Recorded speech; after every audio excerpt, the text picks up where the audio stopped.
বছর ঘুরে আবারও আসছে সনাতন ধর্মাবলম্বীদের সবচেয়ে বড় উৎসব শারদীয় দুর্গাপূজা।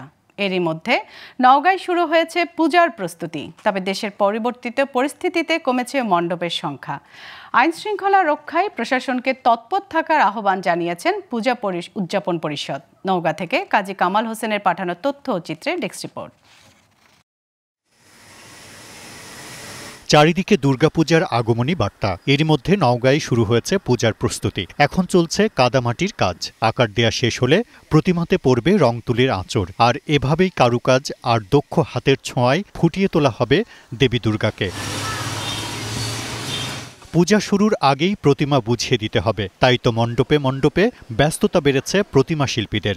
তবে প্রতিমা তৈরির উপকরণের দাম বেড়ে যাওয়ায় তারা খুব একটা লাভবান হবেন না বলে জানান প্রতিমা শিল্পীরা। দুর্গাপূজা এই উপলক্ষে 10টা প্রতিমা তোলা আমি ধরছি, বায়না নিচ্ছি। 8 তারিখের আগে আমাদের মালগুলা ডেলিভারি দিতে হবে। 10টা প্রতিমা আমাদের মাটির কাজ শেষ হয়ে গেছে।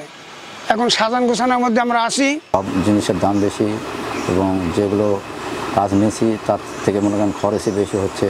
গত বছর জেলায় 827টি মণ্ডপে পূজা হলেও এবার কমেছে। দেশের পরিবর্তিত পরিস্থিতিতে এবছর 754টি মণ্ডপে হবে পূজা। আইন শৃঙ্খলা রক্ষায় অন্তর্বর্তীকালীন সরকারকে সচেষ্ট থাকার আহ্বান পূজা উদযাপন পরিষদ নেতাদের। পরিবর্তিত পরিস্থিতিতে অনেকেই কোনো দ্বিধা থেকে হয়তো তারা পূজার সংখ্যাটা কমে গেছে। এদিকে পূজা ঘিরে যে কোনো অনাকাঙ্ক্ষিত ঘটনা এড়াতে আইন শৃঙ্খলা রক্ষাকারী বাহিনীর পক্ষ থেকে নেওয়া হয়েছে কঠোর ব্যবস্থা। এ বিষয়ে বিস্তারিত জানিয়েছেন এসপি।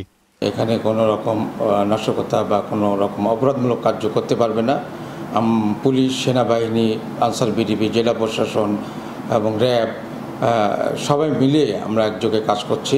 নিরাপত্তার দিক থেকে কোনো রকম ঘাটতি হবে না।